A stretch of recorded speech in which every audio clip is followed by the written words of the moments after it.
De-dollarization has been making headlines lately, but the conversation really gained momentum in 2022 after sanctions were imposed on Russia. Now it's shifting into the spotlight even more, fueled by trade wars and the actions of additional nations. It's no longer just about the BRICS. The focus is expanding to other countries and their strategies, raising critical questions about the future of the global financial system. What does this mean for the dollar's dominance, and how will it reshape the entire system? Big names like Warren Buffett are sounding alarms, hinting at a massive shift underway. Even JP Morgan has joined the discussion, questioning whether the US dollar is losing its grip on global power. Is the topic of de-dollarization being exaggerated? Perhaps, but the signals are too significant to ignore. Stick with us as we dive deep into this pivotal issue. By the end of this video, we hope you'll not only gain insight, but also become part of our growing community. Let's get started. The global financial system is always evolving, and much of the buzz lately has revolved around the US dollar and the concept of de-dollarization. It's a topic that sparks urgency in some circles, with claims like the dollar is dead or finished, but let's be real. This isn't something that happens overnight. In fact, it's been a slow burn for years. The seeds were planted after the 2008 financial crisis, but things really started to pick up speed post-2022. Consider this: the BRICS nations began stockpiling gold as far back as 2010, and they've been steadily accumulating it for over a decade. This isn't a fleeting trend, it's a long-term strategy that has only gained momentum. Over the past 15 years, their gold reserves have soared, and the pace has quickened in recent years. It's like the world is gradually rethinking its reliance on the dollar, and gold is emerging as a key player in this shift. On top of that, the dominance of the US dollar in the SWIFT-based system is facing growing resistance. Events like sanctions and ongoing tariff disputes have only fueled the fire, accelerating this pushback. The trade war still rages on, adding even more layers to an increasingly complex dynamic. We're witnessing a gradual but undeniable recalibration of the global system, and it's only just getting started.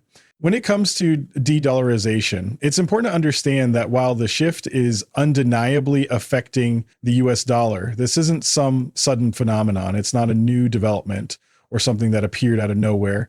What we're witnessing now is the acceleration of events that have been simmering for years. Think of it as a slow burn, a gradual process that's been unfolding beneath the surface. That's the key takeaway here. This isn't an overnight change. However, the tides are shifting, and 2025 feels like the tipping point when this transformation could speed up dramatically. You can see the signs already, even in the ongoing discussions around stablecoins in the US. The BRICS nations, for instance, are actively pushing for a multipolar currency system. They no longer want to depend on the US dollar or the SWIFT network. What's emerging is a world where nations are looking out for themselves, relying on their own currencies, building systems independent of traditional frameworks, and finding ways to bridge these divides. Over time, I've explored this from a tech perspective because, let's face it, everyone has their own vision of how this might unfold. Picture XRP at the center, acting as the ultimate bridge for various currencies, whether that's CBDCs, stablecoins, which are essentially similar, or even gold-backed currencies entering the mix. Most likely, these gold-backed currencies will be tied to CBDCs, while the stablecoins could be backed by CBDCs or gold itself, all of it seamlessly connected by XRP or a similar decentralized currency. On paper, it's an exciting concept, but the truth is no one knows exactly how this will play out. The picture is still fuzzy. What's clear, though, is the shift we're seeing globally. The BRICS nations, for example, are making serious strides, even challenging the US in areas like GDP growth. Let's look at the numbers. As of October last year, BRICS Plus accounted for a massive 36.7% of global GDP in PPP terms, 23.3% of global merchandise trade, and an impressive 45.2% share of the global population. When we compare this to the G7 or even the G20, the shift becomes fascinating. Take BRICS Plus versus the G7, for instance. The rising share of BRICS Plus in global merchandise trade paints a clear picture of change. Over the last 23 years, from 2000 to 2023, BRICS Plus's dominance grew from 10.7% to 23.3%, a substantial 12.6 percentage point increase. It's what I like to call a slow burn transformation, gradually but steadily reshaping the global landscape. Meanwhile, the G7's share has been slipping, showing a noticeable decline in dominance when compared to BRICS Plus. Now, is this a reason to sound the alarm? Not immediately. It's not an overnight shift, but the signs are undeniable. A new era is taking shape. Adding to this is the ripple effect of the ongoing trade war. Central banks worldwide are diversifying their reserves, and foreign holdings of U.S. treasuries as a percentage of U.S. government debt have dropped to 23%, marking the lowest level in 22 years. As I mentioned, we're in the fast lane now. Over the last 9 years, the percentage has dropped by 11 points, while gold holdings as a share of global international reserves have soared to 18%, the highest in 26 years. That's an 8% rise since 2015. And who's been leading this gold rush? China. Since early 2023, China's gold reserves have doubled to 7.1% of its total foreign reserves. It's clear everyone wants gold, but let's zoom out. This isn't just about gold. Back on April 27th, BlackRock suggested that China may pivot toward Bitcoin and gold, moving away from US treasuries. So now we're talking not just about gold, but Bitcoin, crypto, and stablecoin initiatives. And then came the wild card, Japan. When Japan shifts, the stakes get real. As one of the largest holders of US treasuries, their moves are game changers. On May 1st, Japan's finance minister made headlines hinting their U.S. Treasury holdings could be a bargaining chip in trade talks. Boom, there it is. No one should be surprised. Just 2 days later, Warren Buffett himself chimed in, suggesting it might be wise to own currencies other than the U.S. dollar. And just like that, the system started to shift. I believe he's referring not just to fiat currencies, but also to cryptocurrencies, which are becoming increasingly relevant.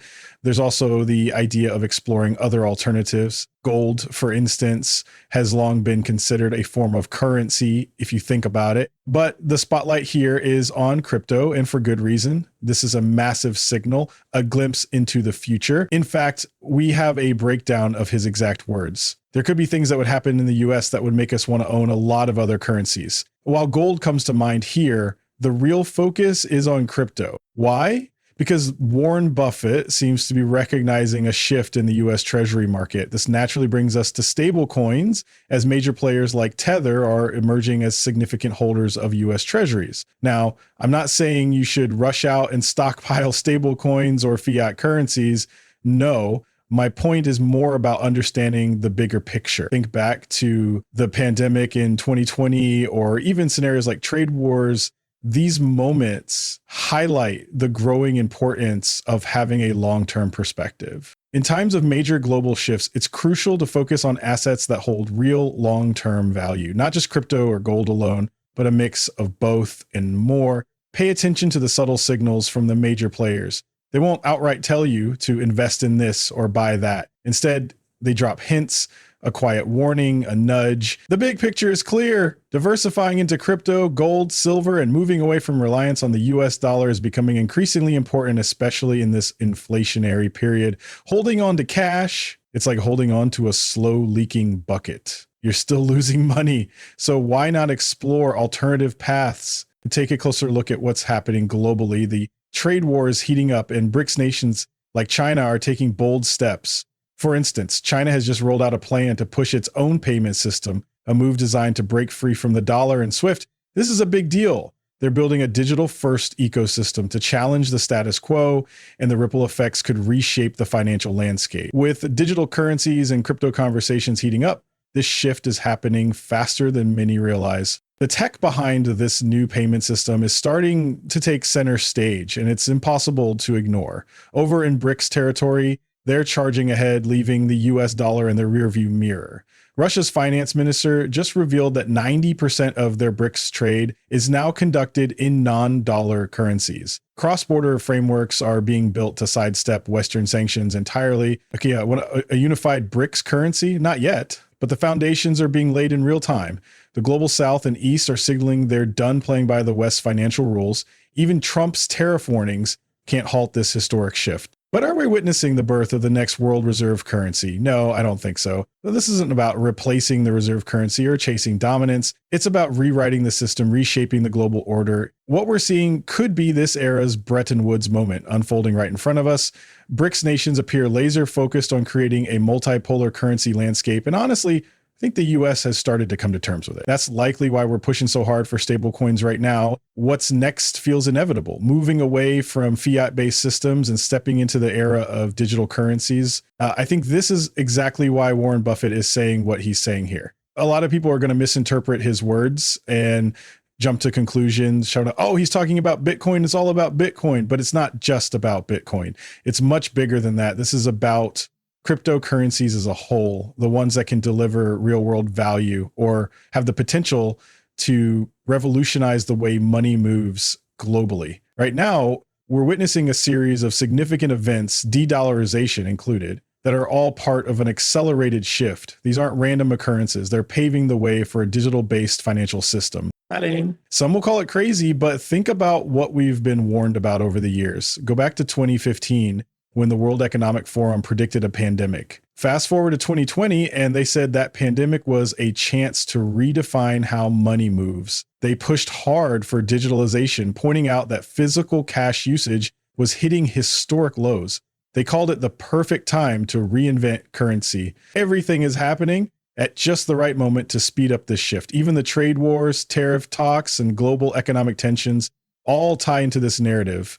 This isn't coincidence. It's the blueprint for what's to come. A lot of people believe the trade war and tariffs are about leveling the playing field, Trump tackling unfair trade practices and fighting back against the percentages we're supposedly getting hammered with. Sure, that's one way to look at it, but let's dig deeper. The Treasury isn't just talking about trade. They're zeroing in on stablecoins. Why? Because stablecoins could be the key to maintaining the US dollar's dominance. They're pushing to make the US a leader in digital assets and currency. This narrative is unfolding as trade tensions rise, and it's no coincidence. The digital shift is happening fast, fueled by these economic clashes. Nations like the EU, UK, UAE, and even the BRICS countries are racing toward digital currencies. Read between the lines. This isn't just about trade. It's about positioning for a new financial era. And now Warren Buffett, of all people, is hinting at diversifying into other currencies. One of the clearest warning signs that big changes are underway. The shift isn't coming. It's already here. If this got you thinking, like, subscribe, and hit the notifications for more content. Thanks for watching. Peace out.